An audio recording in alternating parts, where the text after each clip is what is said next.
We've arrived at the most cherished moment of the occasion, and we're eagerly waiting to hear from the chief guest of the programme, Dr. Muhammad Yunus. Assalamu alaikum. সবার শুরুতে আজকে যারা পুরস্কার পেলেন তাদের সবাইকে অভিনন্দন জানাচ্ছি এবং তাদের সবার জন্য আমরা দাঁড়িয়ে একটা হাততালি দিই। অভিনন্দন।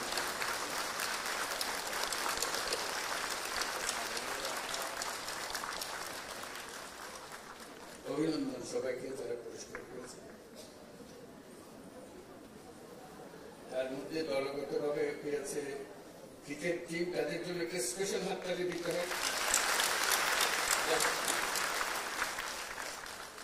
আমরা কত গর্বিত তোমাদের সাফল্যের জন্য এবং অন্য যারা পুরস্কার পেয়েছে তাদের সবার জন্য। আজকে বিশ্ব নারী দিবসে আমাদের তরফ থেকে কি উপহার, তোমরা আমাদের দেশের নারী সমাজের পক্ষ থেকে আমাদের সারা পৃথিবীর সামনে আমাদের তুলে ধরেছে, সেই জন্যই অভিনন্দন। আরেকটা অভিনন্দন এবং জোরে হাততালি দেওয়ার অপেক্ষা, সেটা হলো যারা আজকে সাংস্কৃতিক অনুষ্ঠানটা করলো অতি চমৎকার,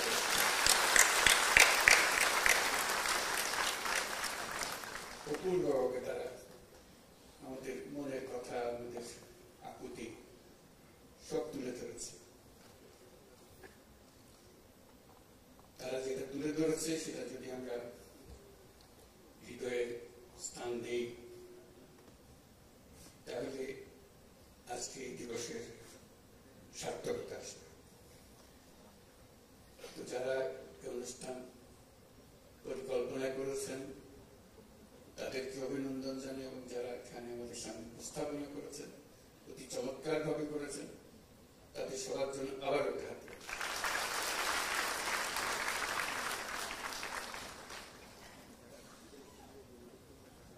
আমরা এই উপলক্ষে দু চারটা জিনিস নিয়ে আলাপ করি। এখানে আনুষ্ঠানিকভাবে আমার লিখিত বক্তৃতা আছে।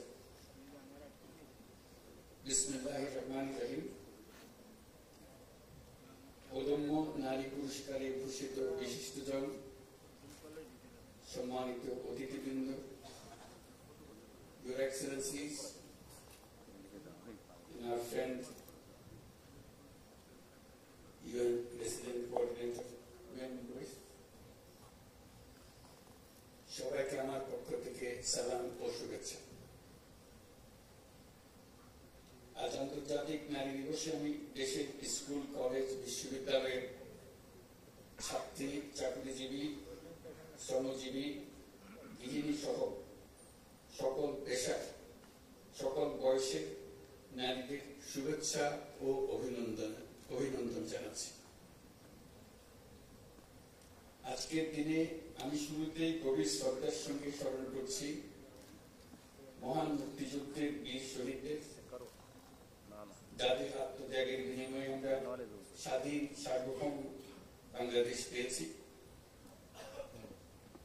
বিশেষভাবে শ্রদ্ধা জানাই বীরাঙ্গনা সহ ৭১-এর সংগ্রামী নারীদের। আজকের দিনে আমি শ্রদ্ধার সঙ্গে স্মরণ করছি জুলাই গণ অভ্যুত্থানে শহীদ ও আহতদের।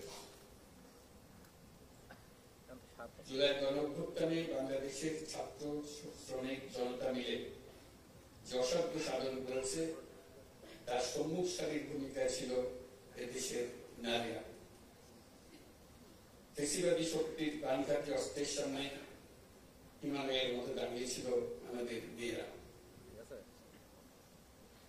আজকের দিনে স্মরণ করি সেসব শহীদ নারীদের যারা জুলাই গণ অভ্যুত্থানে সর্বোচ্চ আত্মত্যাগ করেছেন। শ্রদ্ধা জানাই জুলাই আহত নারী যোদ্ধাদের। দোয়া করি তারা যেন দ্রুত স্বাভাবিক সুস্থ জীবনে ফিরে আসতে পারবে। গণ অভ্যুত্থানের সম্মুখ সারিতে থাকলেও আমাদের সমাজে এখনো অনেক ক্ষেত্রে নারীরা পিছিয়ে আছে। নারীদের অর্থনৈতিক ক্ষমতায়নে সরকার সবসময় সচেষ্ট, এই জন্য বিভিন্ন ধরনের উদ্যোগ চলমান। দুস্থ মায়েদের আর্থিক সহায়তা প্রদান, নারীদের প্রশিক্ষণের ব্যবস্থা, ক্ষুদ্র ঋণ কর্মসূচি, কর্মজীবী নারীদের থাকার হোস্টেল, ডে কেয়ার সেন্টার সুবিধা সহ নানান ধরনের উদ্যোগ অন্তর্বর্তী সরকার দিচ্ছে। নারীর প্রতি সহিংসতা রোধ সরকারের অন্যতম অগ্রাধিকার। অনেক সময় নারীরা নির্যাতনের শিকার হলেও তারা বুঝতে পারেন না কোথাও অভিযোগ জানাবেন। নারীরা যেন তাদের অভিযোগ জানাতে পারেন সেজন্য হটলাইন চালু করা হয়েছে। আইনি সহায়তা প্রদানের জন্য আমরা পারিবারিক সহিংসতা আইন 2010 সাল নাগাদ করার উদ্যোগ নিয়েছি। যৌন হয়রানি প্রতিরোধ সুরক্ষা আইন প্রণয়নের কাজে আমরা হাত দিয়েছি। আমরা একটি নারী বিষয়ক সংস্কার কমিশন করেছি, তারা তাদের সুপারিশগুলো স্বীকৃতি দেবেন। সম্প্রতি মহিলাদের উপর যে জঘন্য হামলার খবর আসছে তা গভীরভাবে উদ্বেগজনক। এটি নতুন বাংলাদেশের যে স্বপ্ন আমরা দেখছি তার সম্পূর্ণ বিপরীত। আমরা এই নতুন বাংলাদেশে নারী পুরুষ সকলের সমান অধিকার প্রতিষ্ঠা করতে অঙ্গীকারবদ্ধ। আমরা আমাদের সকল শক্তি প্রয়োগ করে এই অধিকার প্রতিষ্ঠা করব। আমাদের দেশের মেয়েরা অত্যন্ত সাহসিকতার সঙ্গে তার নিজ নিজ ক্ষেত্রে গুরুত্বপূর্ণ ভূমিকা রাখছে। শত বাধা পেরিয়ে দেশের রাজনীতি, অর্থনীতি সহ সার্বিকভাবে দেশকে এগিয়ে নিতে অবদান রাখছে। কয়েকদিন আগে তারুণ্যের শক্তিকে উজ্জীবিত করে নতুন বাংলাদেশ গড়ার লক্ষ্যে দেশ জুড়ে আয়োজিত তারুণ্যের উৎসব 2025-এ ব্যাপক সংখ্যক নারীরা cricket, football, kabaddi, badminton, volleyball, basketball ইত্যাদি খেলায় অংশ নিয়েছে। এই উৎসবে দেশের বিভিন্ন অঞ্চল থেকে 27,40,000 মেয়েরা প্রায় 3,000 খেলা ও সাংস্কৃতিক কর্মকাণ্ডে অংশগ্রহণ করেছে। এদেশের সর্বস্তরের নারী পুরুষ দর্শক সারিতে বসে তাদের উৎসাহ জুগিয়েছে। হাজার হাজার দর্শকের এমন উপস্থিতি প্রমাণ করে যে বাংলাদেশের সমাজে নারীর অধিকার ও অংশগ্রহণ প্রতিষ্ঠায় পুরুষদেরও স্বতঃস্ফূর্ত সমর্থন রয়েছে। নারী বিরোধী যে শক্তি মাথা চালা দেওয়ার চেষ্টা করছে তাকে আমরা দেশের সকল মানুষকে সঙ্গে নিয়ে অবশ্যই মোকাবেলা করব।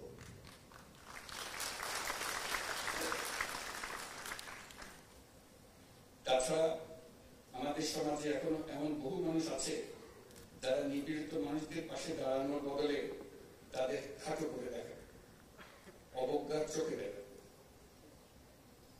অথচ নারীর প্রতি সহিংসতা, নারী নির্যাতন প্রতিরোধ করতে হলে, বৈষম্যহীন সুন্দর বাংলাদেশ করতে হলে নারীর পাশে দাঁড়ানো, তাদেরকে সমর্থন জানানোর কোনো বিকল্প নাই। আমাদের সমাজে নারীকে খাটো করে দেখার এই দৃষ্টিভঙ্গি পাল্টাতে হবে, তা না হলে আমরা আমাদের কোনো ভবিষ্যৎ নেই। আপনারা জানেন পতিত স্বৈরাচার দেশে নৈরাজ্য সৃষ্টি করতে বিপুল পরিমাণ অর্থ বিনিয়োগ করে যাচ্ছে। আমাদেরকে এখন ততটাই সতর্ক থাকতে হবে যেমনটা আমরা যুদ্ধের মতো পরিস্থিতিতে আছি। নারী ও শিশুদের নিরাপত্তা রক্ষার সর্বোচ্চ সুযোগ থাকুক। নিপীড়নের বিরুদ্ধে সামাজিক ঐক্য গড়ে তুলুন, একে অন্যের পাশে দাঁড়ান, একটি সুন্দর শান্তিপূর্ণ সমাজ গড়তে সরকারকে সহযোগিতা করুন। উপস্থিত শ্রোতৃমণ্ডলী, আজকে বিশ্বে নারীরা যতটুকু অধিকার আর স্বাধীনতা চর্চা করতে পারছেন, এই পুরোটাই তাদের আন্দোলন সংগ্রামের মাধ্যমে অর্জন করতে হয়েছে। আন্তর্জাতিক নারী দিবসের সূচনা হয়েছিল নারীদের অর্থনৈতিক ও রাজনৈতিক সংগ্রামের মধ্য দিয়ে। বাংলাদেশেও নারীরা ন্যায্য অধিকারের জন্য যুগ যুগ ধরে সংগ্রাম করে এসেছে। তেবাগা থেকে শুরু করে ব্রিটিশ বিরোধী আন্দোলন, ভাষা আন্দোলন থেকে মুক্তিযুদ্ধে বাংলার নারী সমাজ সক্রিয় ভূমিকা রেখেছে। ইতিহাসের অনেক বীর নারীদের আমরা ভুলে গেছি, তাদের অবদানের কথা আমরা আর জানি না, কিন্তু জুলাই কন্যাদের নেতৃত্ব আত্মত্যাগের কথা আমরা কিছুতেই ভুলে যেতে দেব না। জুলাই গণঅভ্যুত্থানে অংশ নেওয়া নারীরা বিভিন্ন সময়ে আমাকে তাদের সংগ্রাম ও আশা-আকাঙ্ক্ষার কথা জানিয়েছে। আমরা যে নতুন বাংলাদেশ গড়ার স্বপ্ন দেখছি, নারীদের অংশগ্রহণ ও তাদের অধিকার নিশ্চিত করা ছাড়া তা সম্ভব হবে না।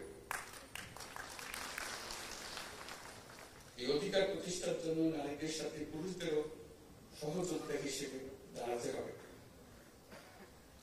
সমাজে নারীদের ন্যায্য স্থান প্রতিষ্ঠার জন্য পুরুষদেরকে উৎসাহী প্রতিযোগীরা এগিয়ে আসার জন্য আহ্বান জানাচ্ছি। নতুন বাংলাদেশে আমরা আমাদের প্রত্যাশী পরিবারকে নিশ্চিতভাবে গড়তে চাই, যেটা হবে সব বাবা মা ভাই বোনের নিশ্চিত ও স্বীকৃত অধিকারের পরিবার। আন্তর্জাতিক নারী দিবস আমাদের নতুন করে নারীদের সংগ্রামের ইতিহাস মনে করিয়ে দেয়, অনুপ্রেরণা আর শহর যোগায়। সমাজের নারী অধিকার প্রতিষ্ঠায় যারা কাজ করছেন তাদের প্রতি আহ্বান জানাই, যত ভালোই আসুক না কেন, ইতিহাস আমাদের যে সুযোগ দিয়েছে সেই সুযোগ যেন আমরা পরিপূর্ণভাবে ব্যবহার করার জন্য তাই মনোভাবকে নিবেদিত থাকি। আমরা নতুন বাংলাদেশ গড়বই, এই আমাদের প্রতিজ্ঞা।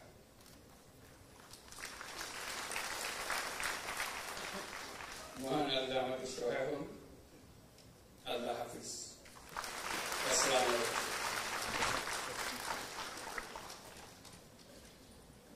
মাননীয় প্রধান অতিথি, আপনার মূল্যবান দিক নির্দেশনামূলক বক্তব্যের জন্য আন্তরিক ধন্যবাদ ও কৃতজ্ঞতা জানাচ্ছি।